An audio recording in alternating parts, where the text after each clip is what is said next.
Hello all, welcome to Anvi diaries.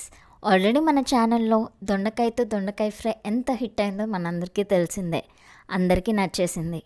ఈసారి కూడా ఇంకో టేస్టీ రెసిపీ దొండకాయతో ఎలా చేయాలో చూపిస్తాను. ఇది వేడి వేడి అన్నంలో కానీ చపాతీలో కానీ చాలా బాగుంటుంది. ఇంకెందుకు లేట్, వెంటనే చూసేద్దాం. ముందుగా ఒక ప్యాన్ తీసుకొని 1 టేబుల్ స్పూన్ శనగపప్పు, 1 టీ స్పూన్ ధనియాలు వేసుకొని రోస్ట్ చేసుకోండి. 1 టీ స్పూన్ ఎండు కొబ్బరి, 1 టేబుల్ స్పూన్ జీలకర్ర వేసుకొని రోస్ట్ చేసుకోండి. ఇప్పుడు 10 to 12 వరకు ఎండుమిర్చి కూడా వేసుకొని మంచి అరోమా వచ్చే వరకు రోస్ట్ చేసుకోండి. ఇప్పుడు 1 టేబుల్ స్పూన్ నువ్వులు కూడా ఇందులో యాడ్ చేసి చిట్టపట వచ్చే వరకు రోస్ట్ చేసుకొని చల్లారిన తర్వాత ఇది మిక్సీ జార్లో వేసుకొని సరిపడంత ఉప్పు కూడా యాడ్ చేసి సన్నగా గ్రైండ్ చేసుకోండి. చూసారా, ఇలా పొడిలాగా రావాలి. మరీ మెత్తగా ఉండకూడదు, ముందే చూసుకోండి. పూర్తిగా చల్లారాక మిక్సీ పట్టుకోండి. ఇప్పుడు దొండకాయలని తలా తోక కట్ చేసి వీడియోలో చూపిస్తున్నట్టు ఇలా కట్ చేసుకొని మధ్యలో స్టఫింగ్ పెట్టుకోండి. లేత దొండకాయలు అయితే టేస్ట్ బాగుంటుంది. నేను 1/2 కిలో వరకు దొండకాయలు తీసుకున్నాను. నా మెజర్మెంట్ 1/2 కిలో దొండకాయలకి పర్ఫెక్ట్గా సరిపోతుంది.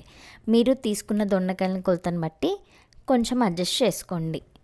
దొండకాయ స్టఫింగ్ అనేది మంచిగా లోపల వరకు వెళ్ళేలాగా పెట్టి అన్నీ పక్కన పెట్టుకోండి. ఇప్పుడు కడాయి తీసుకొని 3-4 టేబుల్ స్పూన్ ఆయిల్, జీలకర్ర, పసుపు, ఒక రెబ్బ కరివేపాకు యాడ్ చేసుకొని ఒకసారి అంతా 10 సెకండ్స్ ఫ్రై చేసుకున్న తర్వాత మనం ఏదైతే స్టఫింగ్ పెట్టుకొని దొండకాయలు పక్కన పెట్టుకున్నామో అవన్నీ ఒక్కొక్కటి అందులో యాడ్ చేయండి. ఆ మిగిలిన పొడి కూడా అందులో వేసి మూత పెట్టి లో టు మీడియం ఫ్లేమ్లో 5 నిమిషాలకు ఒకసారి మధ్యలో కలుపుతూ 15 నుండి 18 నిమిషాల వరకు బాగా ఫ్రై చేసుకోండి. చూసారా, 18 నిమిషాల తర్వాత ఇలా మంచిగా మగ్గిపోయి ఉంటాయి. ఇప్పుడు మూత పెట్టి లో ఫ్లేమ్లో ఇంకా 5 నుండి 10 నిమిషాల వరకు బాగా మగ్గించుకోండి. ఇది కొంచెం టైం ఎక్కువగానే పడుతుంది, కానీ రుచి మాత్రం అద్భుతంగా ఉంటుంది. కాబట్టి ఓపికగా చేసుకోండి. ఇంత టేస్టీ రెసిపీ మీరు కూడా ట్రై చేసి ఎలా వచ్చిందో కమెంట్ సెక్షన్లో చెప్పండి. ఈ వీడియో కానీ మీకు నచ్చినట్టయితే please like, share, comment and subscribe to Anvi diaries.